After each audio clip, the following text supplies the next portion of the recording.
You're listening to the Pillaging Podcast, companion podcast to PillagingJustForFun.com. That's PJ4F.com, the only Raider fan site made by Raider fans for Raider fans. Tune in every week on iTunes, SoundCloud, or Stitcher Radio. Call in and leave a message to be played on air at 408-909-PJFF. This episode brought to you by Creative Media Design Studio. Check them out at CreativeMediaMonterey.com. It's time to pillage another podcast. I'm your host, Kenny Stapler. What's good, Che? Oh, man. By the way, cheers. Yeah, cheers to you too, brother. Happy Thanksgiving. Happy Thanksgiving, man. What are you drinking? Oh, I got this delicious Rogue hazelnut brown nectar. Yeah, man. Rogue, best brewery in America. It's made with natural hazelnut flavor. Delicious. Just what we need to kind of soothe our soul. Well, I went a little harder. Yeah, you did. I got a little bullet bourbon here. Chilling. Bullet bourbon's delicious, man. My boy Jay, Jesse, my former roommate in college, he put me on that stuff when I went to visit him in New York. He's like, bullet bourbon's all I drink now. We're just drinking that bullet bourbon on the rocks the whole time that I was there. Does your friend really talk like that, though? He does. He had a bullet bourbon's all I drink now. Bullet bourbon's all I drink now. I guess that's what happens to you when you drink bullet bourbon on the rocks. You just get that Barry White. I picture him holding the bottle up to his face. Bullet bourbon is all I drink now. And then he turns to the camera. This is looking like what's his name? Billy D. Williams. Yeah. Bullet bourbon is all I drink. Oh man, yeah. So, but bullet bourbon, that's some good stuff right there, man. It's pretty good. That's not bad for the price. No, gotta say. That's the other thing. You can get that big old bottle pretty cheap. Big old bottle.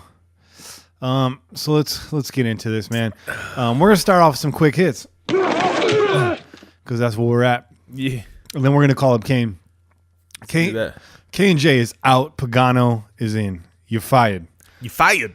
I'm gonna just say something crazy. Say it. This was a terrible firing. Not that somebody doesn't need to go, but it fixes nothing. I agree. You're gonna see zero change. I agree from this firing. In fact, things might get worse. Bruce Irvin out of practice today. His comments on Twitter were, that the whole thing is bullshit. And I can't say that I disagree with them, but I can say that I do. I mean, heads had to roll. Somebody had to get fired. In 8 seasons in Jacksonville, Jack Del Rio fired 19 coordinators, and Musgrave is out. Norton is out. It would look like Todd Downing is next. Yeah, they're probably not going to pull the trigger there. The only guy waiting in the wings over there is Mike Tice. Right. He had a stint as a head coach in Minnesota. I don't know what his coordinator skills are off the top of my head, and I can't say that that's the solution, but it is what it is. Former 49er and current NFL analyst Steve Smith, he came out on Ken Norton Jr. today. He said he's the DC, but from what he's gathered, Del Rio was really game planning and calling all the shots on defense anyway. Don't let these dudes fool you. Ken didn't draft or pay the wrong guys in free agency. #scapegoat. Former Oakland Raider, current 49er Malcolm Smith says, let that truth out. That was his response on Twitter. I know these guys are former Niners, so I know you guys are already lighting me up. But I know a lot of you guys out there actually probably agree with this. And even though it feels good to see somebody get fired on this staff, you also know that this does nothing, essentially. No, and like you said, it might actually make things worse. Because if we have players boycotting practice or have their feelings hurt about this whole situation, it's just not a good look, man. It's just not a good look. But it's like we were like you said though too. Somebody had to go, man. And it's like I was saying earlier before we even got on the air. If you're so upset about it, man, as a player, and this is somebody that you really wanted to continue on with the team, you knew things were going bad. You know what happens in the NFL when you don't put up what you're supposed to put up, when you ain't putting up the numbers you're supposed to be putting up, when the team isn't performing up to the standard that is expected. We were supposed to make improvements on defense this year. We were supposed to get better this year, and we haven't. No, we might be worse. We need to get better on free agency. We need to get better on camp, and we need to get any better on the field. Jack, I mean, speaking of him firing coordinators, he said today, listen, I know one thing. Nobody should feel comfortable because what I've been watching is not good enough. Del Rio said nobody should feel comfortable. And neither should you, Jack. Raider Nation's already calling for your head. I know you just signed an extension. I don't know what the legalities of that is. I didn't look into that today. I don't know what we would owe Jack if he were to get fired. If he's fired for cause, he gets owed nothing. That's basically the Lane Kiffin treatment. Lance, right, as it were. Whether Mark or Reggie rolls out the old overhead projector remains to be seen. But that's where we're at right now with the coaching staff. As you mentioned, Bruce Irvin was not in practice today for non-injury related reasons. Khalil Mack was also absent today for non-injury related reasons. Those absences could mean nothing, but it is does not seem like a coincidence. Well, coming off of the tweet that Irvin had right after the firing, it leads to speculation, right? It leads to speculation as to why he wasn't in practice. Yeah. And like I said, it's not good. But at the same time, if you don't want somebody to be fired, this is the NFL. This is a business, and this game is about winning. Yeah. Especially when the expectations were on the Raiders to be in the Super Bowl this year. Okay. You guys come out here and you're laying goose eggs, and I'm a fan, and I want you guys to succeed. I don't want to see anybody go either. But the bottom line is if you're underperforming, you're failing miserably, someone's gonna go. So if you're going to get your feelings hurt, get mad at yourself too, because you're part of the reason why somebody had to go. Somebody had to go. More quick hits. Ken Norman's not the only person fired this last week. Broncos fired their offensive coordinator, Mike McCoy, promoted former Raiders offensive coordinator, Bill Musgrave. He'll be seeing his former team for his first OC game in Denver this week. Very interesting. Also developing straight out of Denver, Paxton Lynch is now named the starting QB for the week. And we're going to break him down in the second segment. We have 303 Raider calling in tonight. He's calling in from Denver, and he's going to help us kind of break down what's going on in Broncos country, Broncos territory, and what the general sentiment is over there. And we'll talk a little bit about some of Lynch's tendencies from what we saw out of his small sample size last year. So that's what's going on right now in the AFC West, as well as the Kansas City Chiefs made a signing today. They signed Darrelle Revis. Oh. For a $500,000. So league veteran minimum. I just got off the phone with Gent. We had a pretty animated interchange. Yeah. Discourse. Yeah. Conversation. Mm-hmm. And, he kind of feels that, and he may call in here. We may hear from him at the break, but he feels that the Raiders need to be doing anything they can be doing to get better. And my argument is, but that doesn't mean sign Darrelle Revis. Right. Because I don't know that makes us any better. Although he's got a point. We got 3 corners on the squad. We signed a guy, McCray. And we had the discussion too. I threw out the question about Cromartie and Revis. Yeah. I mean, but Cromartie was out there talking about how he was more than willing to come and join the team. And my thing is we don't have any all-star, all-pro cornerbacks. Yeah. And yes, Cromartie is far from the all-pro that he was at one point, and the same goes for Revis, Darrelle Revis. But if you can get him at a league minimum, is it worth the risk? If you're really trying to turn things around, maybe they can come in. Maybe they got a chip on their shoulder. I don't know. Or maybe they're just trying to get another paycheck. I think Cromartie's just writing child support checks he can't cash at this point. True. That's true too, right? But we don't really have the answer on the team as is. No. So and they don't have the answer either. So I get it. Like, let's just throw money at a guy that can't play just so we can say, like, well, we tried. Like, that's That's definitely not the Reggie McKenzie way. No, I agree. In I fact, agree. in fact, it's the exact opposite. Let's not throw money on anybody and see if we can get it done. I agree. He tried with Sean Smith. We got duped there. That just did not work out. Everyone was excited when we did it. Don't act like you weren't. Right. No, I was like, oh, hey, this is a good pickup. I was especially too. because of the season that he had with Kansas City. Yeah.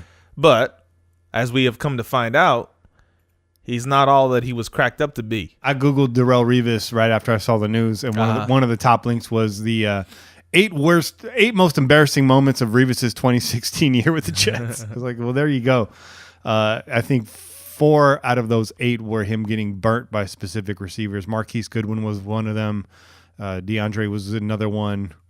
Well, He just got torched by everybody. Well, I mean, he had a gigantic fall from grace, man. At one point, this guy was considered the top. He had a whole island named after him. Yeah, it was Revis Island, right? It was now it's Fantasy Island. Revis Island.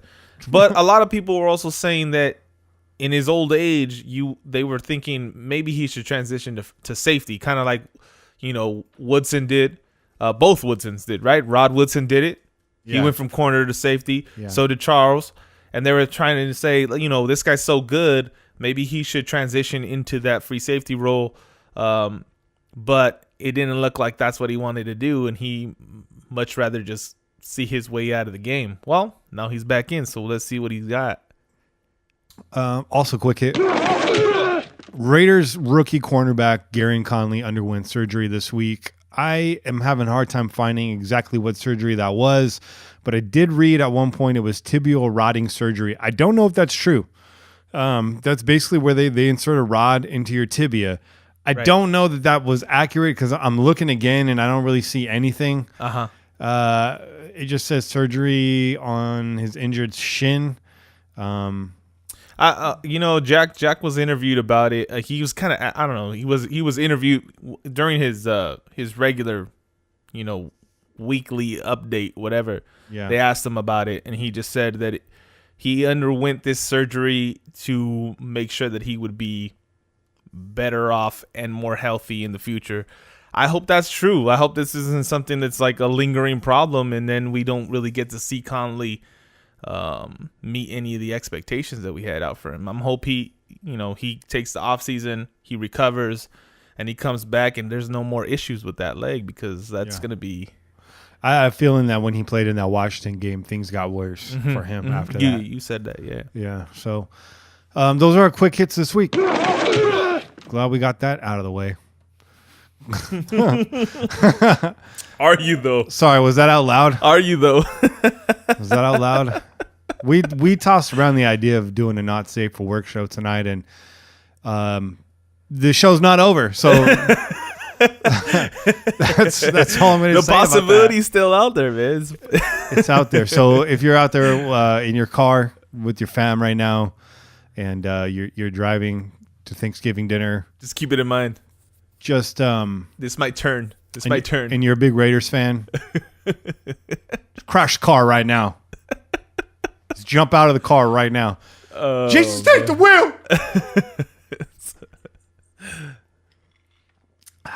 Yeah, that's good. That's good stuff. Tastes like the holidays. Depression and disappointment. It's amazing. All in one glass. Man.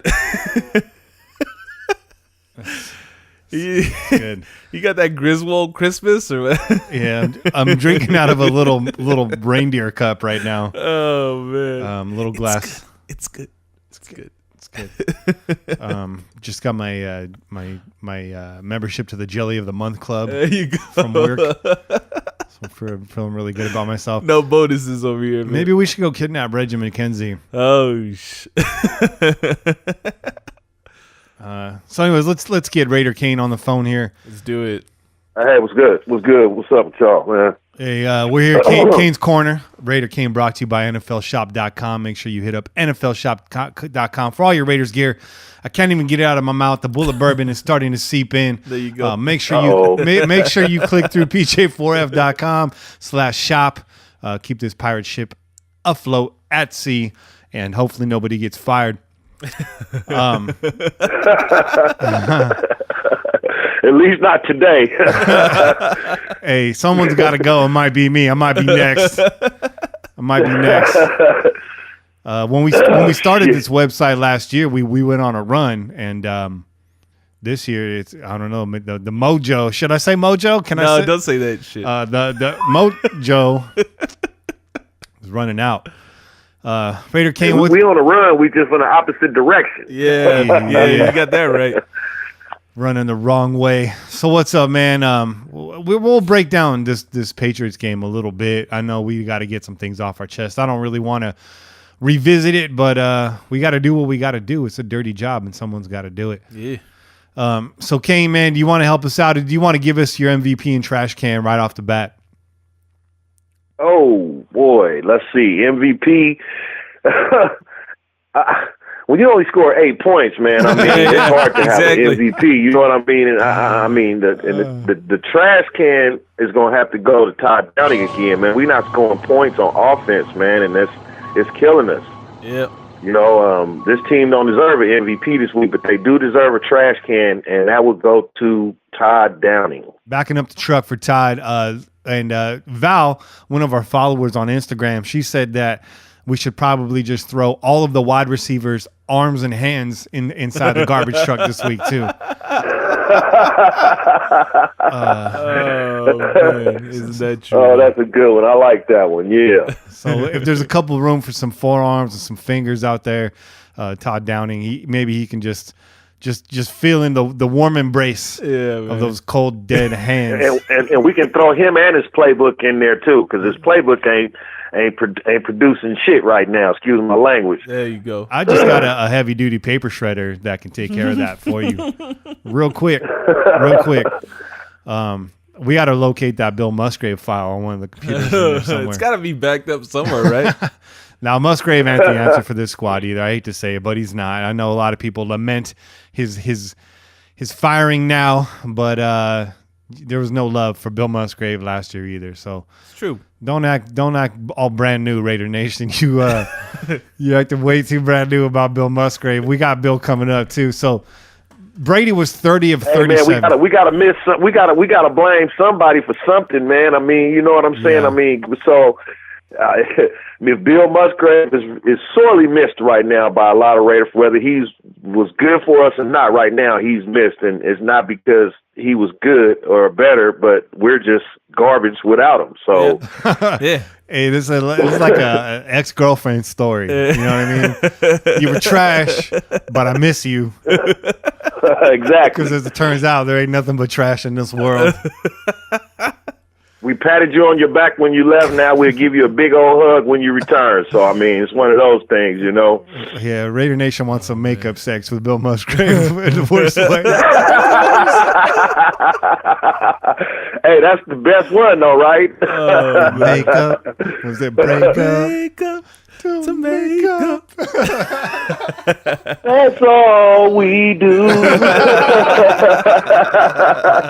Hey, and that's all him and Jack Del Rio do, right? Oh, man. True. This is what There you go, man. Oh boy, this Jack's third time fired. Well, that was his third time firing him. So yeah, they break up to make up pretty much on a regular basis. It all makes sense now, Raider Nation. It all makes sense. It all comes around. So everything that we told you might happen in this game. Leading wide receiver for the Patriots, Brandon Cooks. Hey, You already knew. shocker, huh? 6 receptions for 149 yards. Obi, I'm looking at you. We told you last week, just don't mess around. Put Kerry on Cooks. Kerry shut him down in New Orleans. Nope. Let's put Melifonwu on Cooks. Yeah. Let's have him follow him around. Yeah. Melifonwu should have gotten 5 snaps at most in that game, but I understand what kind of position we're in. We got 3 corners going into that game. Yeah, it's true. But how are you going to put Obi out on the island like that? Yep. What did you feel about that going into the game, Kane? Did you feel good about that? Were you excited to see Obi out there, or were you like, oh, no, here we go again?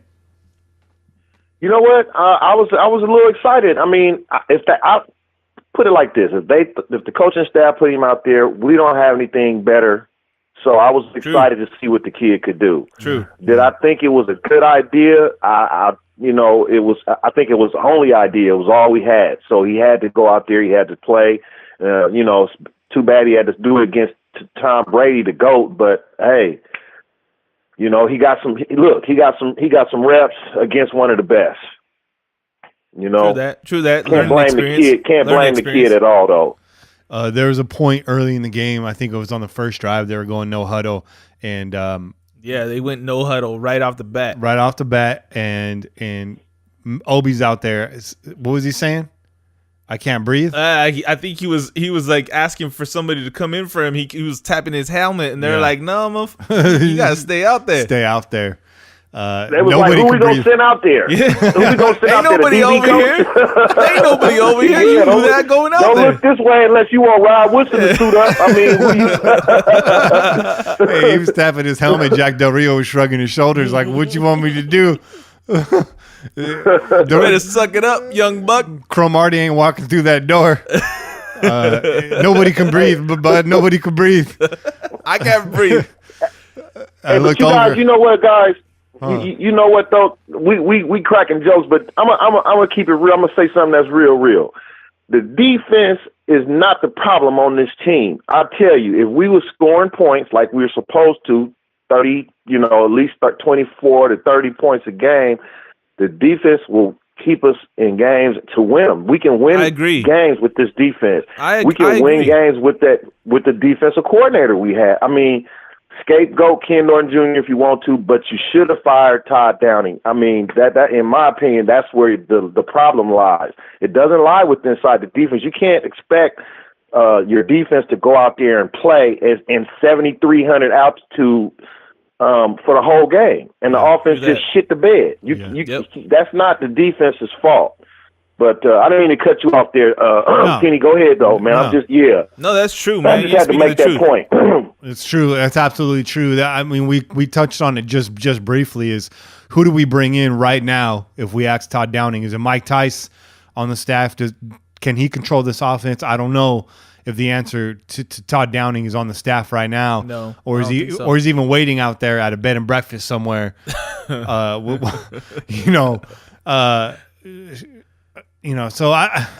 don't know what the answer is at this point. I mean, it wasn't shocking. What's shocking is that we're still in the playoff hunt. So maybe if anything, that kind of firing is a little bit odd at this point in the season. But let's face it, we're 4-6. Yeah. Someone's got to pay for that. So enter John Pagano. So John Pagano was brought in not as the assistant defensive coordinator, the assistant head coach to the defensive coordinator's best friend's cousin's girlfriend that used to live with my college roommate back in Santa Cruz. Yeah. And let me take a page from Jim Moore. Playoffs. You want to talk about playoffs? Yeah, we 4-6. Exactly. 4-7 or 4-6. Yeah. No playoffs. This is a 5-11, 4-12 team. I'm sorry to say that. Everybody wants us to make the playoffs, and it'll be good for the youngsters to go to the playoffs again to get that experience. But you haven't really earned your way into the playoffs. Now, if you backed your way in, I guess you can say you salvaged the season or whatever. But this team don't deserve to go to the playoffs. This team deserves to go to the outhouse right now. And I'm sorry to say that. I'm a diehard fan, but there's something wrong, and it wasn't the defense. Yeah. As long as this team, you can fire the defensive coordinator, but if the offense ain't scoring points, then what good was that? What good did that do you? Yeah. To me, that didn't do you any good. This team don't deserve to make the playoffs, man. Yeah. I'm sorry, it don't. If it do, I'll be happy. But you know what? It don't deserve it right now. Not the way they're playing. Different. I gotta agree with you, man. In addition to Cooks on that team, leading receivers were Amendola, Gronk, Lewis, Burkhead. 4 of those guys, tight ends and running backs, like we told you. Right. Deion Lewis, Burkhead, both running backs. Gronk, and who else was in there? Allen. So the other tight end, 2 catches, 24 yards. Bennett got a couple touches. We said he'd get a little something. Mm-hmm. Gronkowski, even though the third receiver, limited to 3 catches for 37 yards and no touchdowns. So he didn't do much. I mean, if anything, we did okay on Gronkowski there. But definitely got hurt, dinked and dunked out of the backfield. And Cooks, monster day. Not only is the kid speedy, but picking on the new kid, Obi. So Moving forward, again, back to where I was, enter John Pagano. Pagano, what I was saying, Kane, was I don't think anything changes here. The rumor out there is that Del Rio and Pagano had a heavy hand in this defense since day one this year, and that Ken Norton was not the reason for the defensive faults, but he is the scapegoat. I think we all can agree on that, at least. Like you said, we can win with this defense. They can't be on the field for 37, 40 minutes a game. Especially not at altitude, man. But what to expect from Pagano? So if anything changes from John Pagano, he's also a linebacker guy. He was a linebacker coach. For most of his time in San Diego before being promoted, I think it was in 2011, to defensive coordinator. At that point, I think they had 7 defensive touchdowns that year. Quite a bit of interceptions, 2 fumbles. They did really well getting the ball in that time. Considerable pressure, mixing it up well. They played primarily man defense. They were called a 3-4. But I have a quote here from Telesco, the team's GM at the time. He said, "I know we're a 3-4 on paper, but it's as close to a 4-3 as you're ever going to see. We're an under and over defense. Guys are in the gaps moving, and very rarely do we line up with a nose tackle, head up on the center, 2 gapping with the 2 ends, 2 gapping. We don't play that type of defense. It's a 3-4 by name only." And this defense was taught to Pagano actually by Wade Phillips, who I know who was in the mix. People wanted to bring him on this year as DC. Who knows if they changed the scheme entirely. I know I saw, 3rd and 3 on Sunday, and the corner is giving a 10-yard cushion to the wide receiver. Right. That's not going to work. No, it's not. That's not going to work. No. Pagano does like to play the man-to-man scheme. That's very, very Raider-esque. I mean, that's as Raider as you get. We've been mixing it up this year. We're playing a mix of man and zone. I don't know that our corners are adept to do either better than the other. I mean, our secondary period isn't adept to do either right now. Not the way that it's built. Because right now, in a man scheme, you rely on pressure on the quarterback. Right. But as it is right now, our defensive line is also relying on coverage from our secondary in order to get to the quarterback. And it's supposed to feed off each other. And right now, it is in the worst way possible. There's some talent on the D-line, but they're not getting enough time. Nope. There's not enough talent in the secondary to make a difference. So I don't know that John Pagano makes a difference. And I think this move hurts us more than it helps us, with Irvin out of practice today, Mack out of practice today. Again, that's only speculation. But if this locker room was lost weeks ago, this firing only adds gasoline to that fire. Exactly. And so if you're one to believe in those thoughts, then this is not good news for you. I know a lot of people were like, yeah, Twitter was really excited about this. And then I think it's starting to sink in. Like, you know what? This is a red flag. Teams that are vying for a playoff spot, which I guess technically we are, and we're going to try to keep it positive, but they don't fire their coordinators in the middle of the season. The Broncos just fired their coordinator. They don't have a shot. Yeah, they're out of it, man. They're out of it. They just put in a rookie who hasn't dressed all season. Yeah, but basically a rookie, because he didn't really get a whole lot of run during his rookie season anyways. I mean, they're pretty much calling it quits on the season. They're just trying to get prepared for the future. So that just goes to show you what teams do when they know they're not in it anymore. Yeah. And well, I mean, if that's the case, then we need to start playing these youngsters that we got on with Luani need to start. We need to see more Obi and safety in the box. Bring McGill out. Let's see what he got. Let these young guys play. And because like right now we got 4 wins, and I just don't see. I mean, here I go again. The defense was not the problem. Yes, you haven't been good on defense, but you was winning games last year with that same defense and defensive coordinator. Right. The offense is not scoring points. So when you don't score points, that means what? That means your defense is on the field for most of the game. Right. And you fire a guy who really, I mean, for the most part, the defense, except for, and Tom Brady's going to do that to anybody, and Brandon Cooks, you saw that coming because you saw what he did to us last year in New Orleans. This was just a big mistake. You need to make some type of move on offense. Yep. That's what and if it's firing, you made a mistake, Jack. You made a mistake. Fire the guy, move on, bring in somebody else. Not now, because like Jay said, you don't change shit in the middle of the season. But at the end of the season, somebody else got to go on the offensive side of the ball. And to me, it's looking like Todd Downing. Yeah. You know, so do I think this firing is going to help the defense? No. Do I think Pagano's going to be able to do anything different? No. You can't just hand them a new playbook and say, here, this is what we're going to do. Right. When y'all been practicing this other defense for the last 3 years. So there's not much he's going to be able to do to get this team to get right. And again, it wasn't the defense anyway. If the offense was scoring 30 points, you wouldn't be talking about firing Ken Norton Jr. right now. Exactly. That's just my opinion. So I can't really comment any other way than that. I'm just going to keep it real. It's true. It's true. And you know what? I mean, I didn't even take it even further. You know, after last season, people were talking about, you know, getting rid of Ken Norton Jr. and all that kind of stuff. And the way that they kept him around, bringing in Pagano and kind of like making him little brother and all that kind of stuff, it was almost like they were planning, like, if we get into trouble next season, well, at least we got our guy that we can get rid of, you know, our scapegoat. Mm-hmm. You know, we keep him around. I agree. You know, that's what it seems like, because you're right. There's our defense is not good by any means, but are they the reasons why we are 4-6? Absolutely not. No. We haven't put any damn points on the board. We put up 8 points in the fourth quarter.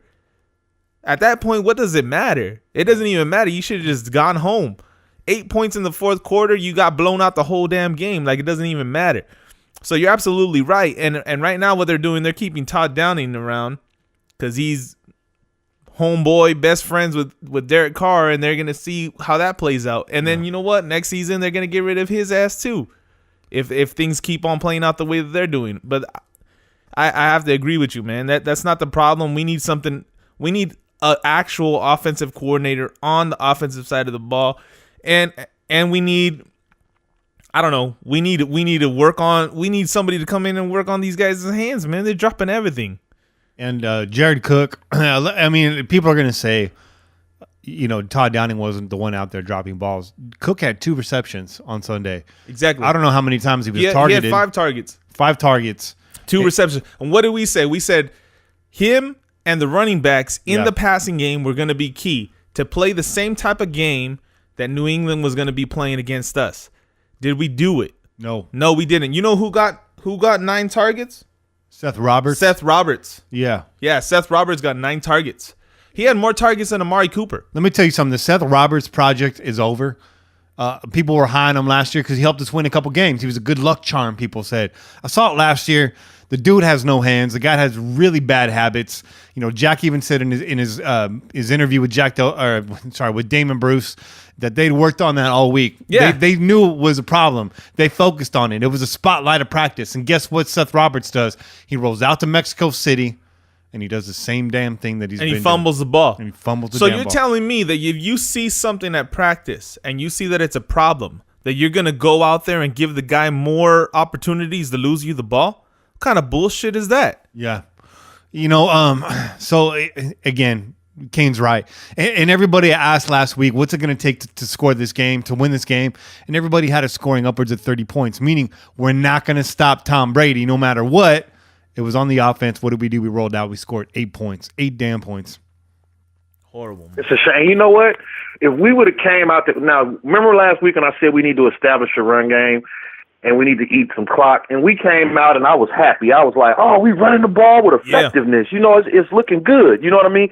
And if they could have just kept doing that, I mean, you could have run the no huddle and run the ball every down until tire their defense out. Exactly. Run the no huddle and run the ball. Run big old Marshawn Lynch at you. Plus you running the no huddle. I mean, you stop doing that. You start dilly dallying around, throwing the ball. Yep. You turn it over. I mean, and the game's over. You know, it was just that quick, like a snap of a finger. It was looking good, and then it was over. It was that first drive, man. That first drive. I text you right away. Yeah. That first drive, we're running the ball effectively. Like, they couldn't stop the run. New England could not stop the run. In that first drive, we were running it down their throat. And then all of a sudden, 6 yards a clip. Yeah, and then all of a sudden, we decided, hey, let's try one of our bullshit little outside passes that went for nothing, got us nothing, and put us in a third down. And then we ended up having to punt the ball away. And then they get out there and they run their no huddle offense, get a score right away, and now we're behind the 8 ball. Mm-hmm. Marshawn Lynch ends the game with 11 touches, man. 11 carries. With 11 carries for 67 That's yards. a shame. That's ridiculous. Lynch has been averaging 4.2 yards a carry since coming back from his suspension. He was at a similar clip in the first 2 games until we ran into 2 pretty good run defenses at that time in the season. Yep. And then then the suspension, and then he comes back, gets right to doing it. So everyone that's been on Lynch's back, Lynch is not the problem. No, it was the offensive line. But when they're gelling, you can see that Lynch is definitely a weapon on the squad. But there we go. We get away from the run again. We talked about this is a great way to tire out a team in altitude is rush the ball down their throats, keep Tom Brady off the field. We get down by 7. We panic. We go into panic mode. Seth Roberts fumbles the ball. We can't get catches. Everything stalls out, and here we are again. Yeah, exactly, man. But 67 yards, man, on 11 touches. That's unacceptable. That's ridiculous. And is it me or are you guys noticing that Derek Carr is a little bit shaky in the pocket when he gets when he getting pressure? Extremely shaky. Derek Carr's about to get Todd Downing fired. Derek Carr's regressed into a first read quarterback. Yep. Absolutely, man. He that one pass he threw to Michael Crabtree where it was tipped or he threw it off his back foot and the pressure was on him. Yeah. He just looked flustered. You know what I mean? He looked like he was ready to just get rid of that ball real quick. That's what he does, but he just didn't look like he was tough, like the guy before he broke his leg. Yeah. He doesn't look like pre-broke leg Derek Carr. Yeah. He does not. He looks like it's like the last 2 injuries have done something to his confidence you know what I mean? Yeah, definitely. And so don't you agree that if that is the case, if you have a quarterback who's kind of in his head and he's coming back from these injuries and not really sure of himself, not really sure of his body, that you would say, okay, we know this, we're going to give you some time, so let's run the ball more, not pass the ball more. Right? Wouldn't you? And you got Marshawn Lynch. You got 3 good running backs. I mean, and your offensive line is the second highest paid offensive line in the NFL. There's no excuse for you not. And you have the best in the NFL and Mike Tice. Like that's 3 top things right there. You should be relying on that run game for it, and you're just not doing it. Exactly, man. They want to pass. They want to get pretty and cute and dink and dunk and pass the ball around, and it's not working. Exactly, it's not working. And when one thing Musgrave did was run the ball. Yeah. Yep. He ran the ball. And people want to say, we miss Latavius Murray, this and that. No, man, you ain't even running the ball. Like Che just said, 11 carries for 67 yards? That's not running the ball. You abandon the run. Right. So yeah. And Murray had a good game this weekend, but he hasn't been having a great year in Minnesota. No, he was out with the injury too. Mm-hmm. He was out for most of the, I think for the first half of the season, basically. Yeah. But that's not the problem. Marshawn is effective, man, but he can't be effective if you don't give him the damn ball. Yeah. You know. So, yep. Kane, is there anything you want to say before we hit the break? No, I'm ready to move on to the next topic, man. That game just pissed me off, and the team itself. I want to say one thing. Last year when they announced us going to Mexico City and we were doing the podcast, and I said, well, this is not a good idea. We're going to lose the game, and it's going to be 50-50 attendance in that stadium. Yeah. A year later, it's exactly what happened. Yeah. And that's that right there. And we're going back. So, yeah, I just wanted to bring that up. Like, I kind of saw this coming, but you didn't see us being 4-5 at the time. So, right. And it is what it is. You got to move on. The rumor is next year we get the Steelers in Mexico City. And that'll count. Or London. Wow. So, it's a tough one. It was 50-50 out there. Some people were actually saying this is what it's going to look like in Las Vegas. That was pretty harsh. Bruce, right? Damon Bruce did say that, yeah. But when he said it, it made me feel a certain kind of way. And you know why? Because it might be true. It might be true, man. It might be true. It might be true. It'll be true. So if it wasn't true, if that comment was absolute nonsense, I would not have felt any kind of way about it. Yep. But I reacted to that. Yeah, man.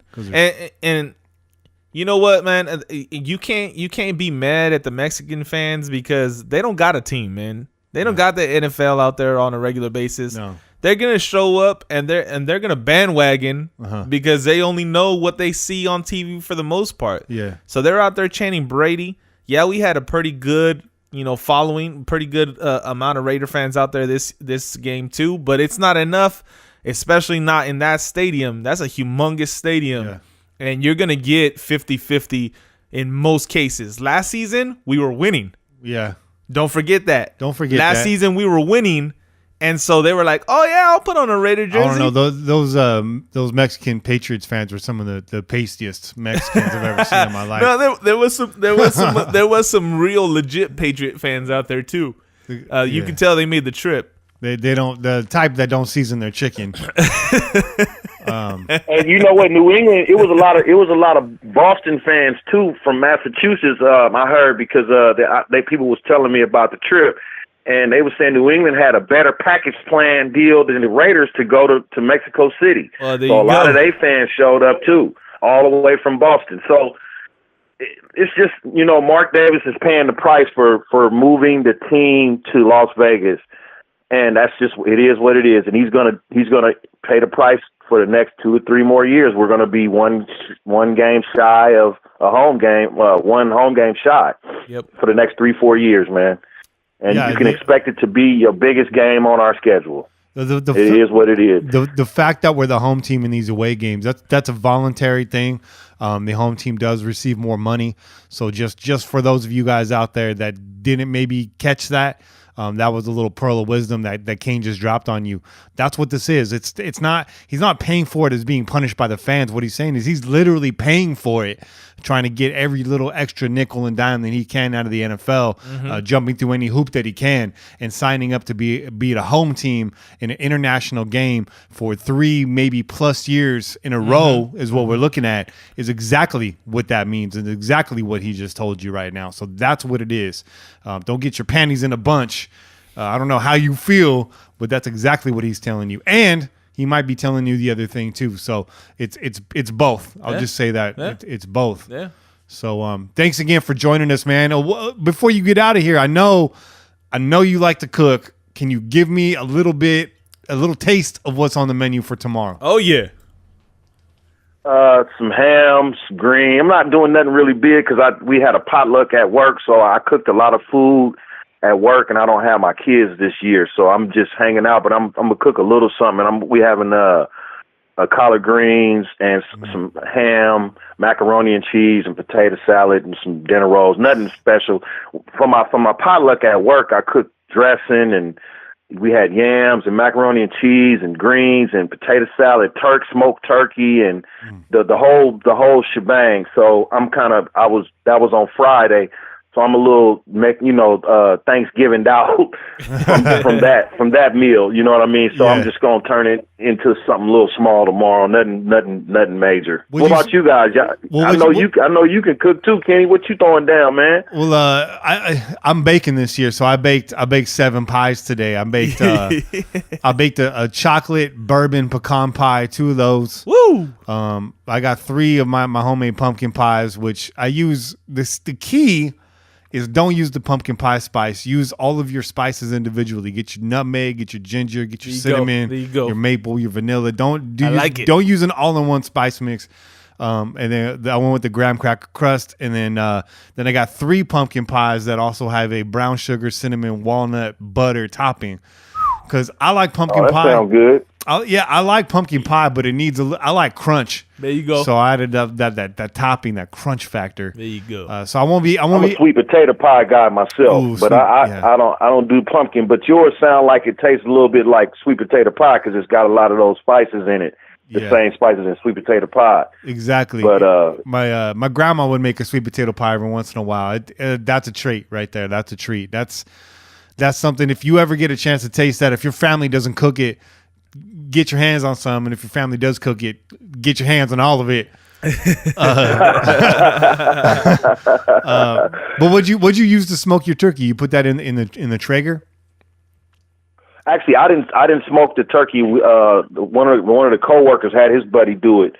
So I basically just did all the sides. I didn't do the meats. Nice. The meats, we had a honey baked ham, and the turkey came from somebody who smoked it at their house. So, but it was all good, man. Yeah. The food was good. I had a good time, and yeah. So I'm kind of, and then I brought a plate home. So I really didn't want to just make no dressing and all that stuff. Yeah. I already ate that. So yeah. I feel you. So.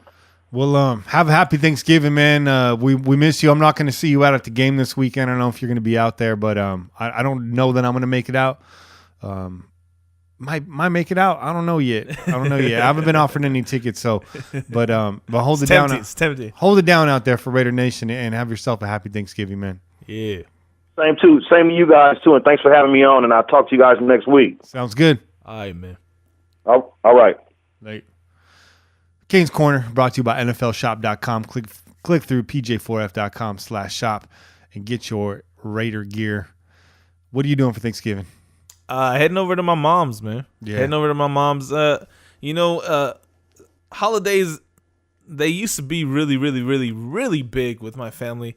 Sometimes we have some pretty big gatherings, but every once in a while people do different things. They decide to go out of town and stuff. Yeah. So this year it's going to be, we'll have some family members over. It's not the entire family. It's not going to be like 100 heads deep. Yeah. Like in other times it's been, but we're going to have a good gathering of family members, aunts, uncles, cousins. Yeah. I'm going to do a little pork tenderloin. My mom's going to cook up a delicious turkey. She likes to do a adobada style, a little bit of chilies in there and all that kind of stuff. And So then she does the stuffing, which is the bomb, man. So you got mom, dad, brothers and sisters, their got their girlfriends and boyfriends, aunts, uncles and cousins, and you're not 100 deep. Not yet. I thought you was Mexican, bro. Hey, well, it's not 100 deep because, like I said, there's some family members decided to do their own thing. But trust me, it gets 100 deep real quick, real easy. Just because it's not 100 deep don't mean it's not going to be like 30, 40 deep. It can get deep. But we have some we've also have some cousins that I have a cousin that was just went into surgery. He just came out of surgery today, I think. So he's obviously not going to be able to join us with his family. Yeah. My other my nephew, actually, Daniel, he had his little girl. So he just had his little girl. Congratulations. Yeah, he just had a little girl just the other day. Just the other day. So he won't be joining us for obvious reasons also. Yeah. But yeah, man. I mean, that's cool. Life happens. Yeah. But they'll still be, we'll still have a good number of people. We'll enjoy each other's time, and that's good. yeah, we'll be doing it good. There's one thing's for sure. There's always going to be tons of food. Yeah. Which is great because it's going to be at my mom's house, which means there's going to be leftovers. I'm going to be making more than a few visits this week. Keep your phone on because I might be hitting you up. Yeah. Having Thanksgiving over at my brother's house. He lives just down the street from me. He just moved to town here last year. So got my niece. My niece is over here today. Shout out to her. She gave a lot of help in the kitchen today. There you go. I actually put her to work today. I got her off the damn phone and put her ass to work. So she helped me out. Mom's down. I'm going to see her and my other niece Lonnie and her family. So it's going to be good. Me and my brother. God, I love my brother, man. He's cool. He's a funny dude. And then of course my dad, Raider Roy. He's going to be out there too. So there you go. Yeah, he keeps me going in this whole Raider thing for sure. So anyways, this nice long segment, good first segment. It was a really good talk with Kane, and I feel like we got some things off our chest, Definitely, and some bourbon on our belly. There you go. We're gonna come back on the other side, and we're gonna get right into the belly of the beast. Segue. Did you see that? Yeah, I saw that. And we're gonna have a call from 303 Raider. He lives out there in Colorado. And stay tuned. We'll see you after the break. We out here. Peace. What's up, pillagers? Happy Thanksgiving. It's Plunk. So, it's pretty difficult to not be down about the current state of the Raiders. I mean, yeah, Norton needed to go, but boy, the indications that Del Rio has lost the locker room, they're pretty strong. So I don't know what's going to happen. I mean, we're not out of the playoffs yet, but we are teetering on the ledge. So I'm not very hopeful. at this point. It's a bummer. Anyway, I'll still be rooting for my Raiders on Sunday. Go Raiders. Put your pants. Kenny and Jay, what's up? This is David Ameldi, 253. Just want to thank you for that podcast last week. That was great stuff, man. Really enjoyed it. A little frustrated, man. We played the Patriots, best team in the NFL for decades, man. But I expected a better fight, a better game, man. Just tired of calling friends and family over, man, to watch the game and just watch a poor performance, It's gonna get better, man. It just feels like it's the worst time again. It feels like we're back in the day, you know what I mean? Starting at square one, man. Kenny Norton Jr. is fired. I'm happy about that, man. It was time for him to go, man. He really didn't show us nothing. Players were put in bad positions, man. I don't like Reggie Nelson out there all by himself, man. He's slow. He's slow, man. Why would you start Obi at corner, man? The dude played like 7 snaps, and he's going up against Cooks. Whole time I'm saying put Carey on Cooks, man. Just terrible putting people in bad positions. Look, Khalil Mack he was the best at linebacker and defensive end, man. You know what I mean? Both positions, all pro at both positions. So on passing downs, you got to put Khalil here, you got to put Khalil there. You just can't put him out and have him rush.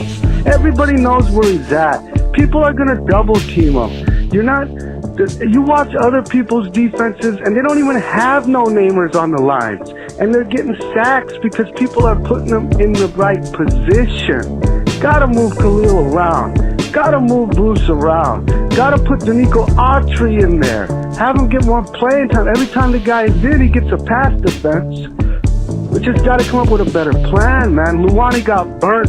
You shouldn't have had him. Luwani's a good player. I like the dude, man. I want to see him get more playing time. But you can't have him in there on the red zone. You know what I mean? Reggie Nelson would have been good right there because there's not enough room in the end zone. He's not going to get burnt. Anyways, man, I just want to thank you guys for everything. Have a happy Thanksgiving. My son wants to say something. Happy Thanksgiving! Go Raiders. We out here. Late.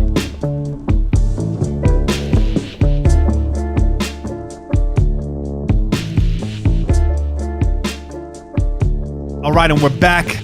We're drunk. That's the name of this episode. We're drunk. I like it. We're the voice you hear, the velvet voice that you hear belongs to Kenny Stapler, and the other voice is 303 Raider. And What's up, gentlemen? And, What's up, man? And of course, Che joining us. Yeah, as always, all the time, in the crow's nest, every day, coming at you, in effect, Pillaging Podcasts, all night, every time. You know, we do it. 303 Raider, you're in the belly of the beast. That's the name of this segment, Belly of the Beast. This is brought to you by Google. That's right, we're sponsored by Google now. Google.com, the largest internet entity in the world, just gave us $40 million to shit the bed on a weekly basis. I'm lying. But we are joining us courtesy of Google Hangouts on the Pillaging Hotline. Hot takes. 303 Raider. You're going to help us give us a little bit of the Denver fan perspective. You're also going to add your own Raider fan perspective to the state of the Raider Nation and this Raider organization right now, and help us break down this game coming up here against the Denver Broncos, which by all means is still a playoff game. We're sitting at 4-6. We're going to look at the rest of the league, the schedule this week, and where we stand right now in the wild card race. Because believe it or not, folks, we're not walking on air, but we are still above water somehow. Some way.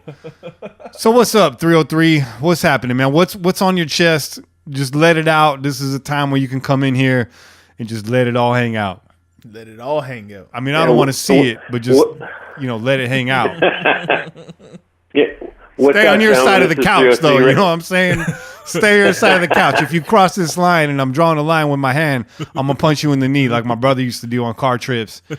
This is the line. Don't cross it. I don't want to see it. Let it out. What's up, gentlemen? Yeah, this is 303 Raider reporting from Denver, Colorado. Day for Thanksgiving. Well, I'll tell you what, Denver's going through some turmoil as well. I mean, they're just coming off of their 6th straight loss. And like Raider Nation, they're making some changes. So they fired their coordinator, Mike McCoy, who they brought back, who was actually their offensive coordinator when they played the Super Bowl, if you remember, head coach of the Chargers. But they just fired McCoy.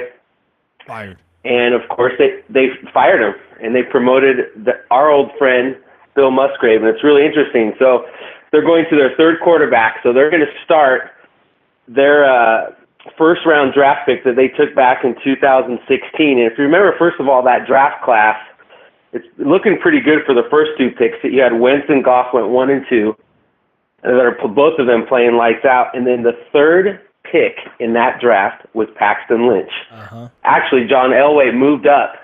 And a little story is that Jerry Jones actually wanted Paxton Lynch, but John Elway moved up and took the quarterback out of Memphis, 6'7". For some reason, Elway loves tall quarterbacks, but took him, and he really only started a few games so far. So they fired McCoy, and what Vance Joseph said is they wanted to simplify their offense and make it easier because they thought the offense was burdened. So, you know, the way that Denver sees it is that by firing McCoy and putting in Musgrave, they're going to simplify the offense. And really what they're going to try to run with Paxton Lynch is a lot of zone read because he did a lot of it in college, and a little run-pass option or RPO. So they're going to make it simple. Now, Lynch is big. He's athletic. But the knock on him, he's just a doofus. I mean, the guy can't read defenses. He was very inaccurate in his few starts. And the last 2 years, the Broncos have basically tried to give the job to Lynch, but he was beat out by Simeon both times. In fact, this past offseason, they were trying everything possible to give the job to Lynch, but Simeon won over. So you could just see, you know, his development just wasn't there. Now, the thing though, if you look at the Donkeys right now, I mean, you look at them. Yes, they've lost 6 in a row, but their defense is still ranked 3rd in the NFL. Right. All right. Their problem is that they're 2nd in the league in interceptions, by 14 of them, and they're at minus 16 in takeaways. So it's their offense and special teams that's put the defense in a tough situation. So what their hope is that they're going to be able to run the ball, keep Lynch in, you know, good down and distance, and with his athleticism, if he doesn't have a good read, he's just going to take off and run. And if he doesn't turn the ball over, and if Denver can run the ball, I'm telling you, with that defense, even though they've lost 6 in a row, it's not because of the defense. It's because of the offense and the turnovers. Yep. I mean, Paxton Lynch is a doofus, and so is John Elway. What do you expect from a guy that's got a mouthful of surfboards for teeth? What do I expect from John Elway or Paxton Lynch? John Elway. I said, what do you expect from a guy that's got a mouthful of surfboards for teeth?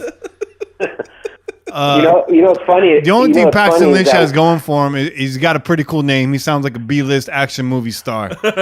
In fact, I think 2 weeks ago, Paxton Lynch was fighting Truckzilla down at the Cow Palace. Sharknado. I got a hot take. Why doesn't Denver start all 3 quarterbacks at the same time? It'll be like they'd be more successful. It'll be like this. It'll be like a gnarly wildcat formation. You don't know who the ball's going to get hiked to, but you know they're going to suck. They're like a horrible Voltron. So here, you said the knock on Lynch is he's a doofus, and it's true. He's a first-read quarterback. He has trouble breaking down defenses. And this is kind of where Carr's at right now. It's about getting the ball out of his hands quickly. Now I'm not okay. Don't jump on me too quick, Raider Nation. I'm not comparing the 2 quarterbacks. So let's just get away from that. But Lynch, he can't stay in the pocket. He can't make that deep read. And he also likes to roll to his right. He has a tendency to roll out to his right. Oh, hey, Mac's over there. And that's what I was just about to say. Mac is over there. If there was any game on this schedule for us to get back on track as far as turnovers are concerned, interceptions are Right, concerned. right. This is the game. You got a quarterback rolling to his right, our left, max position. That's where he stays at home. He's going to be kicking back, waiting for Lynch to get there. I expect Mac to be full smoking jacket in the easy boy, lazy boy recliner, puffing on a cigar, sniffer or brandy. Like, oh, hey, hash mark, what's up? I'm already here. And Lynch tossing balls dirty. We should have an advantage. Their O line is horrible. Of course, Garbage. we all know that our old right. Oh, Our buddy. I mean, this is. This should be a game where Mario Edwards Jr. We can get Vanderdoes going, Bruce Irving, Khalil Mack. I mean, if they can't get going against this putrid offensive line, I mean, this is, it's going to be tough for us to get after any other quarterback. I mean, this is a perfect scenario at home in Oakland. We've been embarrassed. If you look at the game against the Patriots last week, yes, we know our corners suck, but we're not getting any pass rush.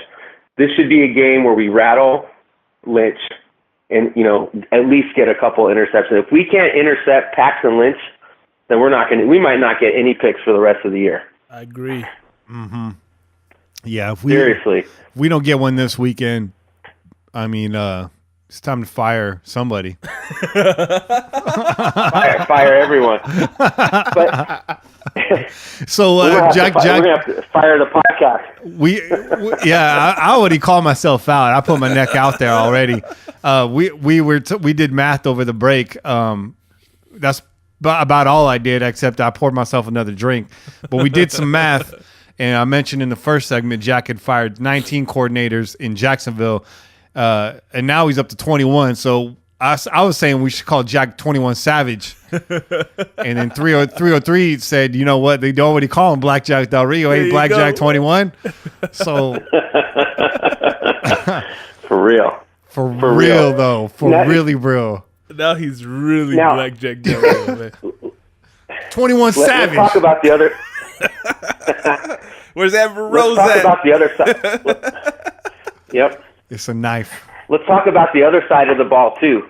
I mean, let's talk about Derek Carr versus Denver. I mean, Derek Carr only has a 2-4 record against the Broncos since he's been drafted by the Raiders. A 58% completion ratio, percentage, and he has 7 TDs against 4 picks. So Derek Carr has not had a signature game. Not many quarterbacks do against the no-fly zone. So this is not a knock on Carr, but it would be great for Derek Carr to have a signature game against a division rival. I mean, I know last year we pounded Denver into submission on Sunday night in Oakland, but that was because of the running game. Mm-hmm. Even in that, Derek Carr was 20 of 31 for a 189, no touchdown and no picks. I mean, Denver's defense is still stout. They're ranked 3rd overall. They only give up about 85 rushing yards a game, 197 passing yards a game. And again, their issue has been completely offense and, turnovers. Little does anyone know that they are actually ranked higher in offense as far as yards. Their offense has gained 3,298 yards this season, and we've gained 3,265 yards this season. Mm-hmm. Yeah. What would you say about Stop that? speaking the truth. It burns. It burns. The truth hurts. So what does it look like? And you know what? I don't think we're going to run the ball on Denver. I mean, nobody really has. I mean, they're only giving up 85 yards. Again, I really, truly believe this is a game where our defense is going to, for how we're going to win, the defense is going to have to come through, get some turnovers, get the short field. Carr's going to have to stand there strong in the pocket, and he's going to have to go over to Talib and Harris. Now, the one good thing is that tight ends and backs out of the field. I was actually at the game with my buddy who's a big Broncos fan. It's a New England game, and Gronk and the running backs basically, they had their way. So I expect to see a lot of passes to Cook, the pocket rocket, D. Washington, and a little bit of Lynch. And I think we can walk out of Oakland 21-14. We can walk out with an ugly victory. That's how I see it going. Here's the thing, too, about the Broncos defense. They've been stellar this season, but in the last 3 games, they've given up 691 passing yards and they've allowed 112 points over those 3 games. So they've been stout, but they have been struggling as of late. And I would venture to say that it's a similar problem that we're having. That I mean, not that we have a stellar defense, but their D's on the field way too long. Yep. And it doesn't get better this week with Paxton Lynch in there. So, yeah, the defense is scary. Will we be able to run the ball effectively? Not as well as we do against most teams, but this is a home game. We're not playing in Denver. Right. Don't give up on that run yet. Exactly. You have the whole first half to test that out. You got to expect that these guys are going to put 27 points up against us in the first half. We hope. I mean, if the rumors are true and the defense is completely checked out with this firing, maybe so. I hate to say that. But even still, against Paxton Lynch, you have a whole half to test out that run game and be patient. So don't give up on that just yet. But the passing defense, it's susceptible at this point. Dare I say, it's highly sus, as the kids say on Twitter. So, so get Cook back involved. Not enough looks in that Patriots game. Get him back involved. Get Cooper in there. As we know, he can still do damage in the slot. It's really a matter of, do these wide receivers want to catch balls? Right. Do they want to catch? Yeah. Doesn't seem like it. Yeah. Do you want to catch balls? Or do you want to catch these nuts? You got to pick one or the other. I will give you a big, bristly, stinky, onion-smelling bag if you want it. My bag smells like onions right now. I'm not going to lie here. I'm in the kitchen all day. You can, with Denver, you can attack Stewart, and you can also attack Roby. They're susceptible to big plays. So again, Carr's gonna have to be really patient. Yeah, he's gonna have to be really patient. And the other thing too is, like, when in the game in Denver, we saw that, if you can get creative, like when Carr threw the touchdown deep to Holton, I mean, you can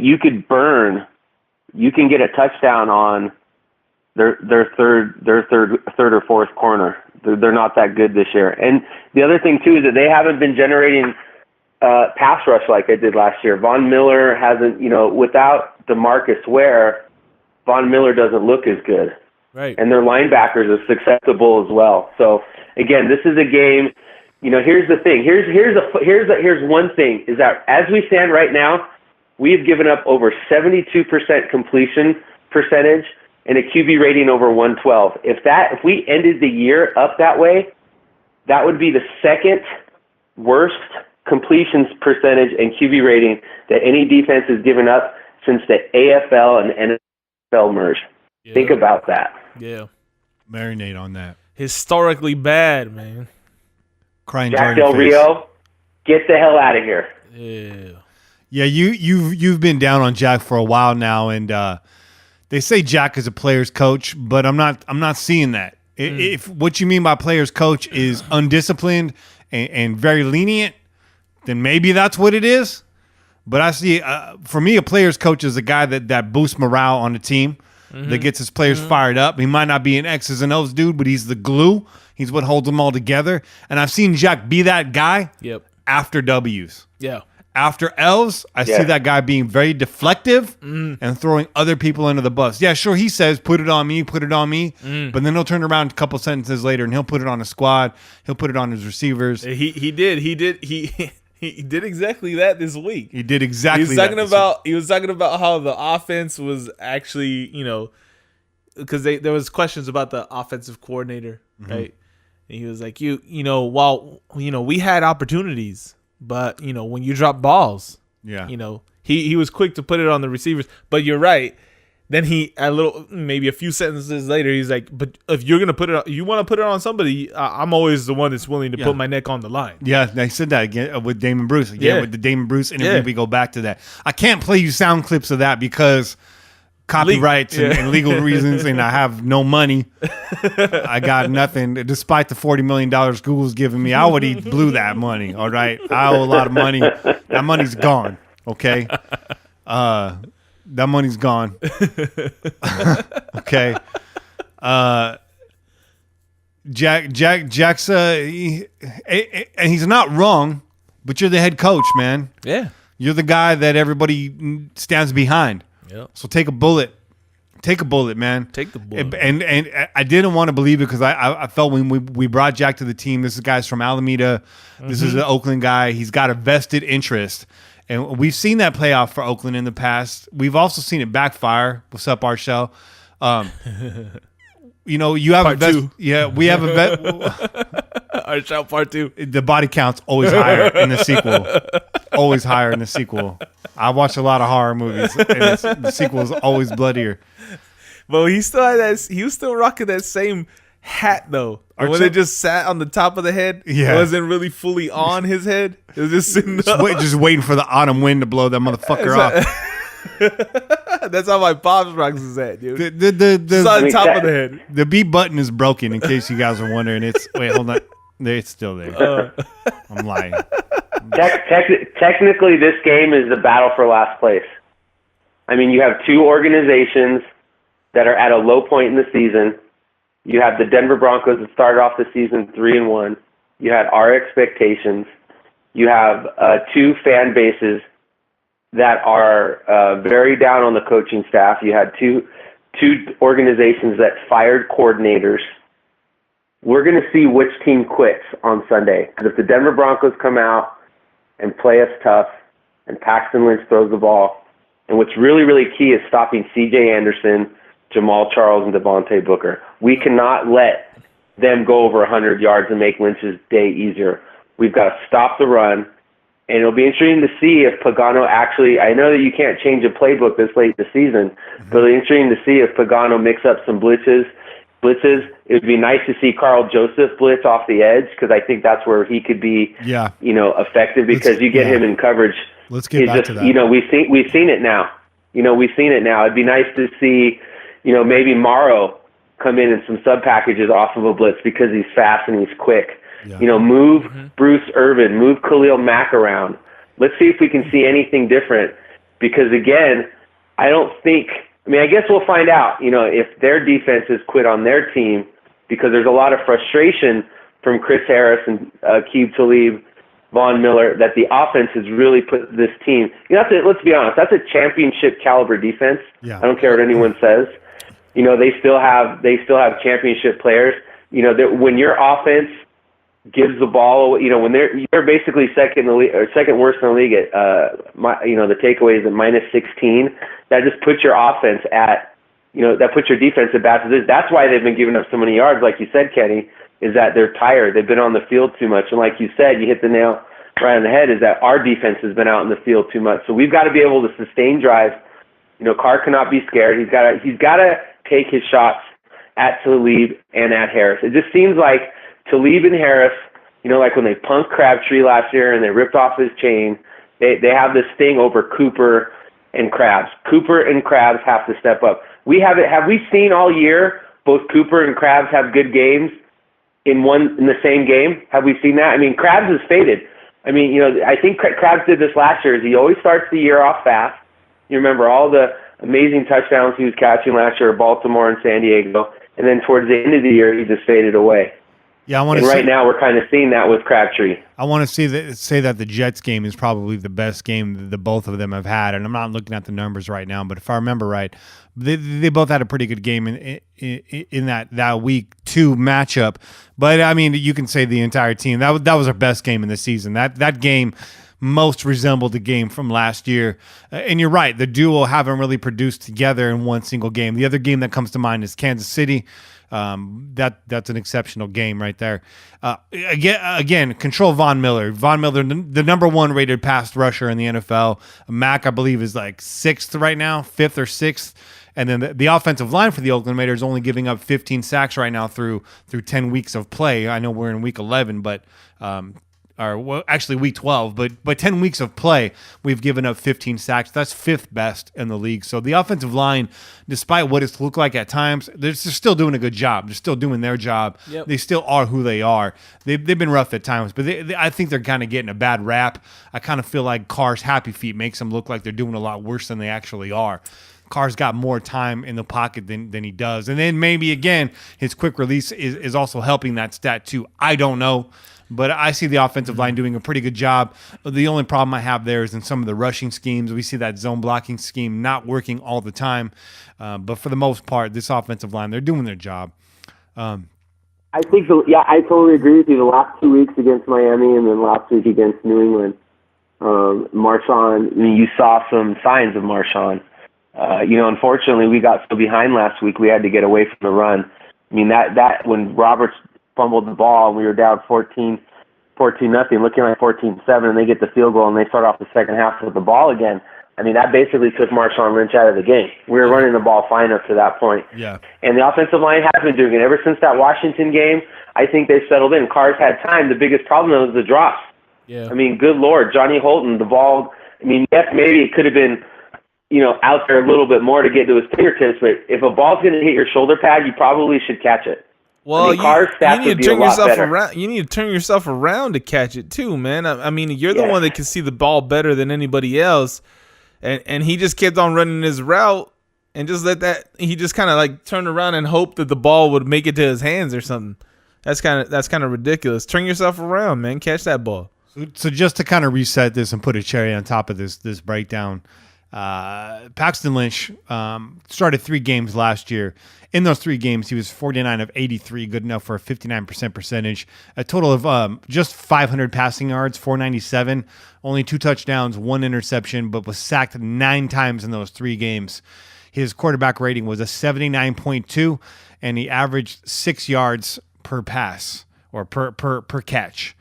So this is a guy definitely below mediocre. He hasn't sniffed the field all season. I think he hasn't dressed out. So let's get back on track against him. Let's get into the injury report. 303, do you want to stick around for this?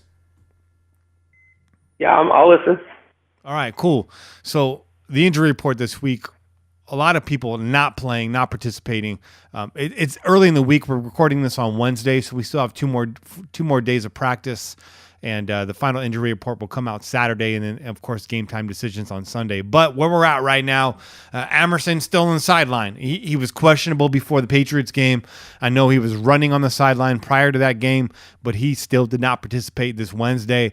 As we know, with the history of Raiders injury reports, we don't get a lot of info, but it's trending towards Amerson maybe not getting back to the field anytime soon. Holton was also out. He's going through concussion protocol right now. As we already mentioned, Bruce Irvin and Khalil Mack, non-injury related absences. Irvin spoke to Del Rio today, and then he left the facility. So he was there. This is not a good sign. Irvin, I know it's not showing up on the stat sheet, but he's done a pretty good job of limiting tight ends this year. He's had a good season. Irvin, he's done great, and I forget what game it was that they showed him constantly checking, like chin checking the tight end. KC. There you go. Kelsey, right? Yeah. It was Kelsey. Yeah. And that's exactly what the Raiders should, that's exactly how they should be scheming it, man. Mm-hmm. Whenever you go up against a great tight end like the Kelseys, the Gronks and stuff like that. That's easy for you to say. Yeah. No, it's not. The Gronks, those types of tight ends, obviously, they're going to hurt you. You need him in the mouth before they get off the line. And so seeing Irvin do that, I was like, yeah, it's about time we start putting some of our linebackers to do some dirty work, hit them in the mouth, and don't give them a clean release. You don't give those guys clean releases, man. So hopefully we see a lot more of that.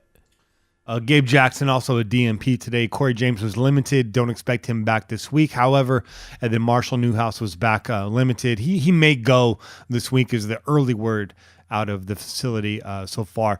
Denver Broncos got a long list of injuries. Aqib Talib still dealing with the shoulder, did not participate. Emmanuel Sanders was also a DNP. Shane Ray, Jeff Howerman, and Adam Gotsis also DNPs. So they're banged up too. This is a game. Look, there's a lot of negativity right now swirling around Raider Nation, around this team, around this organization. This is a game that we can win. We're 4-6. It's a game we should win. This is a game we should win. We said that before the season. We're still saying that now, despite everything that's happened. So that tells you something. So let's look a little bit at the playoff picture right now. As it stands, if the week were to end today, and I hate it when people say that, But if the week were to end today, the AFC first round bye would look like this. The Steelers would have their first seed. The Patriots would be the second seed. They're both 8-2. They both get the first round bye. The AFC wildcard picture is the Ravens versus the Jaguars and the Titans versus the Chiefs. So as it stands, with Tennessee being the 5th seed at 6-4 and Baltimore the 6th seed at 5-5, we are still in the hunt with a 4-6 record. We are tied with Los Angeles, Houston, Cincinnati, the Jets, and the Dolphins, all at 4-6, with the 7th seed being Buffalo at 5-5. Tied with Baltimore, essentially with tiebreakers in play. So we're still two games out of the one game out of the wild card, really, before games being played this week, and 2 games out of the division seat. So anything can happen this week. The matchups that we want to be looking at this week, and KC versus Buffalo. This is a tough one because we actually need both teams to lose. Yep. Let's face it, this probably won't end in a tie. I say that now, even though that Giants-Chiefs game almost ended in a tie. It could have possibly ended that way. Shout out to the Giants. I was a big Giants fan this weekend. Did we have a couple games end in ties last season? I could have sworn we had two. There was a couple games that, I mean, not us personally, but in the league, there was a couple of games that ended in ties. So it's not impossible. Not impossible, but I want to hold your breath. This game's in Kansas City. The Chiefs probably looking to get back on track here. Tyrod Taylor was reinstated as a starting quarterback this weekend. The Nathan Peterman project did not work out. Make up your damn minds, man. 5 interceptions in the first half. My dad was like, "Oh, the Chargers are a threat. They really opened it up. 54 points." I'm like, they didn't open it up. The Bills spread it out wide. That's what they did. And I'm not talking about wide receivers. So that's a game where we need both teams to lose. So what do you guys think about that? Who would you take in that game? Is it do we concede the division and let the Chiefs beat the Bills to even out the wild card picture, or do you want the Bills to beat the Chiefs and maybe we get a game up on Kansas City? How does that work for you guys? Well, we want Kansas City to lose because we get to face them one more time. I mean, we don't play Buffalo again. So yeah, it's true. I mean, if we can get one game back of KC, and we just drop. That's the other frustrating thing, is that everything lined up for us last week. Right. Everything. Buffalo lost, right, which we wanted. KC lost, which is improbable. Yeah. And you just know that Reed's going to figure out a way to get a couple games. And here comes Buffalo into Kansas City. They embattled at the quarterback position. What a mistake their head coach made by starting the rookie. 5 interceptions, and Bosa and Ingram just feasted on him. Yep. I just see KC winning. Now we want an upset. Anything can happen. If the Giants can beat the Chiefs, Buffalo can go in. But Buffalo hasn't been a good road team. They just haven't been a good road team. I would expect KC to win and win big this weekend, unfortunately. We'll see. It seems that the Chiefs can't defeat the cover 2 right now, and Tyrod Taylor coming in with a chip on his shoulder and something to prove. The Buffalo's got a shot in that game. They got a shot. Let's Absolutely. Let's not get it twisted. The Chiefs just lost to the Giants, bro. To the Giants, bro. The Giants couldn't beat the 49ers, bro. Exactly. So it's not over till it's over. You know what? In their defense, they got a lot of injuries, but they were playing like boo-boo before those injuries too. So I also need you guys to help me out. Who are we rooting for? Texans at Baltimore. We also both need both teams to lose that game. I would say Baltimore, man. Baltimore with the most wins, so we need them to lose. I'm more concerned about Baltimore. They're the ones that are actually in the hunt. Right. Yeah, well, Baltimore's beat us, so they have the tiebreaker. If we end tied with Baltimore, then we're out. So, and you know what? Baltimore's defense has kept them in games. I mean, Flacco's and they have pedigree. Yeah, Waka we need Houston. Waka Flacco. we need Houston.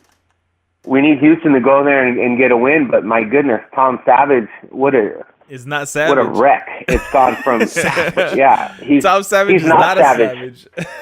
I heard Savage. I heard he's starring. He's starring in a new film with Paxton Lynch. Yeah, it's called These Nuts. It's gonna it's going straight to video. I don't know, man. So we need Baltimore to lose that game. That one's probably not going to happen for us. But and then we got the Dolphins at the Patriots. I look for the Patriots to take that game against Miami. That one's in New England. That should be an easy one. Are you guys watching games tomorrow? And don't forget, we need Dallas. We need Dallas to beat the Chargers. I was just going to say Dallas versus LA tomorrow, or LA versus Dallas tomorrow. That one's going to be in Dallas. We definitely need the Cowboys to win that game. I like Dallas in that game. And another good game that we're going to see tomorrow is the Vikings at the Lions. I was listening to the Vikings game, Vikings-Rams game on the radio on my way up to Silver and Black 666's house on Sunday, where I watched the game. And that game was tremendous. Minnesota's got a tremendous home field advantage. Now, they're on the road this week, but I'm really looking forward to right now the 1 and 2 seed. Again, if the season were to end today, Minnesota-Philadelphia would be a tremendous NFC Championship game. Yeah. You know what? I'm gonna go ahead and say it. I'm rolling with Minnesota, man. They got things going over there. Yeah, their defense specifically is really good, man. Looks real good. Offensive coordinator over there doing a great job. I really like their audible package. They're doing really good things over there in Minnesota. What was the score last week in that game? I know they played the Rams. I think they smashed, man. Yeah, I'm looking at it right here. It's 24 to 7. Minnesota's front four and Philly. Those two teams, Philadelphia and Minnesota, probably have the best front four out of any defense in the league, because what they do is they can get after the quarterback just with four. Yeah. And then their corners and safeties are, they're getting turnovers. So those are two really, really, really top-notch defenses. And that game could have easily been. Will be great. That game could have easily been 31-7 or 34-7. The Minnesota was actually stepping on its own toes in that first half. They were doing really well defensive stops. They were driving the ball well, and then they just couldn't convert a third down. They kind of just. They just halted in some of those drives. They couldn't finish off. But, Minnesota looking really good right now. So that's kind of our look around the league at the playoff picture. The Jets are in the mix. They're not going to finish strong. The Bengals in the mix. They're not going to finish strong. Texans not going to finish strong. Right now we're looking at Baltimore, Buffalo, Miami, Jacksonville, and Tennessee probably going to keep winning as most of the matchups are favorable to them at this point.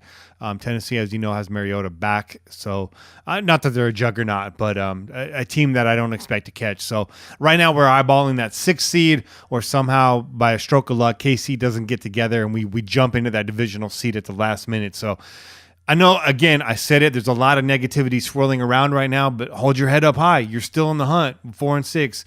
I mean, luckily the rest of the AFC is just trash right now. It's beating up on each other. Yep.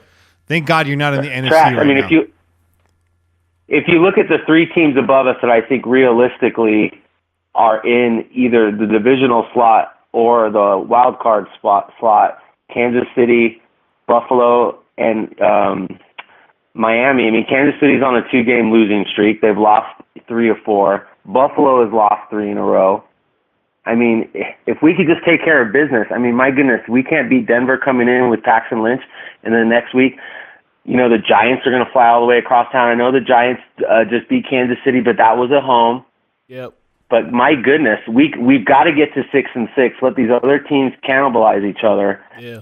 And then let's see, maybe Pagano makes some adjustments.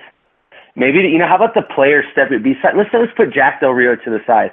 How about Derek Carr and Khalil Mack taking this team over and getting the players to follow them? Which is what they should be doing, right? They should be doing that.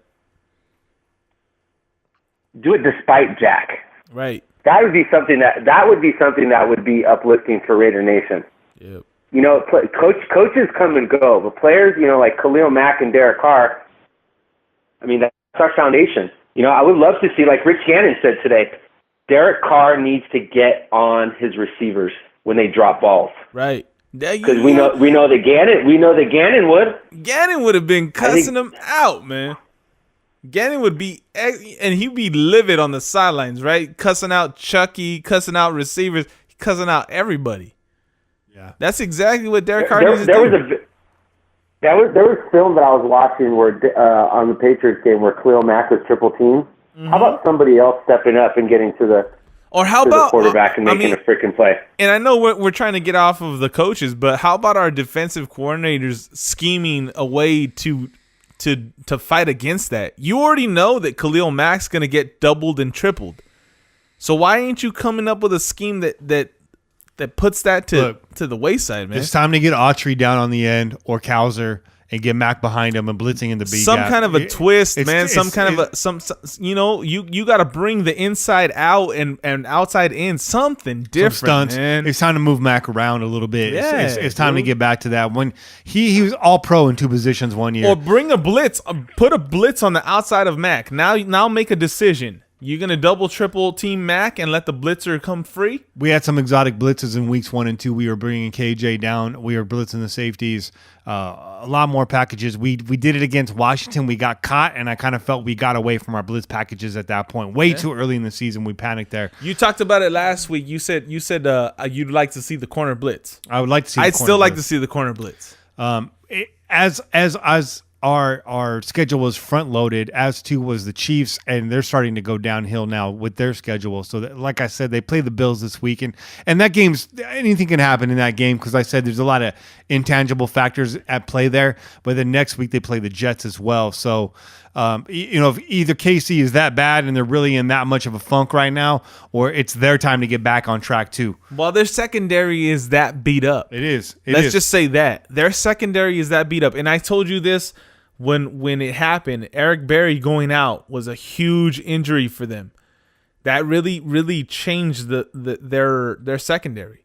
So they're not as strong as they have been in the past. Without Eric Berry there at safety, they're not that strong, and people are really pinpointing that. They're really going at them in that area of their defense. So this might be time to move to the ICU segment. I see you.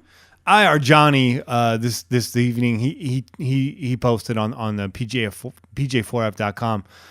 Guys, 6 games left, 2 games from the division, within 1 game with 1 game left against the division leader. Happy Thanksgiving, Nation. Let's get fired up for the Donks. So, like we're saying, we're still in it. Don't lose hope. If anybody needs you, these players need you. They need you out there Sunday. They need you out there next Sunday. Strong home field advantage. Let's get it, Raider Nation. Let's get up for it. And speaking of fan bases, before we get out of here, 303, what's the sentiment out there in Denver? I know you listen to Sports Talk Radio. I'm sure you're listening to 95.7 with your app on your phone, but I know you listen to local radio. What are the calls like? What's the Bronco fan base feeling like right now? Well, the Broncos, I mean, hate to admit it, I mean, they've won a lot of division titles under Elway. They won 5 in a row. I mean, my goodness, they won one with Tebow. All we had to do is beat San Diego that day, and we couldn't do it. So they have high expectations. They've gone to 2 Super Bowls, lost one, which was glorious, and then they won the one a few years ago. So they have high expectations. You know, they are frustrated with John Elway, because if you look at it, now John Elway did a great job getting Peyton Manning, but it was really Peyton Manning that got players like DeMarcus Ware and Aqib Talib to want to come over here and build a championship contender. If you take away that one, which you can't, John Elway getting Peyton Manning, John Elway hasn't done crap. His best, like, he cannot draft, as Reggie cannot draft defense to save his life, John Elway cannot draft offense. I mean, the only good player that Elway has drafted that's still on the team since he's been general manager is their center, which he drafted in the 3rd round. Otherwise, everything else that Elway has touched has been garbage. So the sentiment here is they're down, they're desperate. You know, they wanted blood, they got McCoy. They don't like Vance Joseph, but you know what? To them, it's Raider week, and they look at our defense as a weakness. Yep. They're not impressed with Derek Carr, because you know why? Because Derek Carr has not had a signature game against Denver's defense. So we'll see if Talib and Miller and Chris Harris and some of the vets from their championship defense come in and make it tough for us. And, you know, and they want to know if Paxton Lynch is their quarterback of the future. There's a lot of doubt. Most people they think he's another bust. And then of course you have the mysterious Bill Musgrave coming in here. He knows our personnel. Can he scheme against our defense? Can he give some insight to Denver's defense against our offense? It's going to be intriguing, man. It's going to be a great matchup, and we're fighting for our lives. So hopefully we can get a W. Do that. I appreciate you coming on and putting up with our belligerent behavior this evening. You guys are awesome. I love it. I would anytime coming back. You got me. All right. Anytime. We look forward to it, All right, brother. boys. Appreciate the takes. All right, boys. You have a good Thanksgiving, brother. You too, Che. You too, Teddy. Thank you for the time. Take care. Peace. Thank you, brother. So there you have it. Before we get out of here, I want to do my shout outs. Shout out to Raiderholics, St. Kaufman. Shout out Raider fan Mike P. Post to the Ghost, IR Johnny, Timber Raiders, my boy Gent, and of course, the one that started it all for me, Raider Roy. What you got to say, Che? Oh man, I'm gonna go ahead and shout out my lady. You know, Yeah. shout out to the lady because She listen? she listens. She listens. Shout out to your cousin, bro. Shout out to my cousin Val, cause she held it down. She jumped on the podcast the minute that she heard that we had a podcast. Yeah. So And she's shout a out Raider to her. fan. She's a Hell real yeah, Raider she's a fan. Raider fan. She's Yeah. a Raider. She's trying to convert her husband into a Raider fan. He doesn't even like sports. She's, to be fair, yeah, I was going to say, she's trying to convert her husband into an NFL fan. Into a sports fan, period. Yeah. But yeah, shout out to Val, man. She holds it down. She's always making comments and Yeah. she's always letting us know that she's listening in. Hey, Jose, I made pies. Yeah. I made pies. I know you like my pies. Okay. But yeah, man. And then, you know, like I said, shout out to my lady holding it down in the household, working. Right now, she actually has a week off, so she gets to spend time with baby, which is great. That's good. It's great to see. That's good. Great to see. And you're off too for the rest of the week. For the rest of the week, yeah, but I was working the last 3 days. This is my first week back to work. Mm-hmm. It's kind of tough, man. Yeah. I'm not even gonna lie. gotta push- Being you away gotta- from baby girls is difficult. You put shoes on and everything. I huh? put shoes on and everything. I didn't get too dressed up. I put some.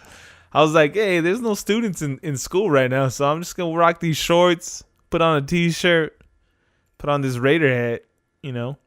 But yeah, you know, next week we'll be getting back to the nitty gritty. Good to see you, brother. Good to see you too, man. Like I said, you're invited to the Thanksgiving feast, man. If you got some time to get away from the fam or you want to take a stroll down, you already know. You almost said tailgate. To the tailgate too, man. It's basically a tailgate, man. My house. I will see what's up, man. It depends on how much bourbon I get inside of me. We're gonna tear into some pie early after this. Yeah. And that's it for this week's show. Again, tune in every week on iTunes, SoundCloud, Stitcher Radio, or wherever podcasts are available. Call us and leave a message to be played on air. 408-909-PJFF. The phone line is always open. That is a hotmail. That is a hotline. Hotline. Hotmail. I took it back to like That's like 1995. 1990, man. Hotmail. You could also hit us up on AOL Instant Messenger. Use your free disc. I got 5,000 hours of AOL time right now. Take that one back to 92. Don't forget, we publish fan-submitted articles, so send us your best write-ups to see your work published online. Get dipped in fresh pillaging gear by heading to pj4f.com/shop. Click through the Zazzle link or the creativemediamonterey.com link where they got our shirts out there. I'm Kenny Stapler, joined every week by your boy Chet. And we out here. Peace. Stay sober. Go Raiders. Just win, baby.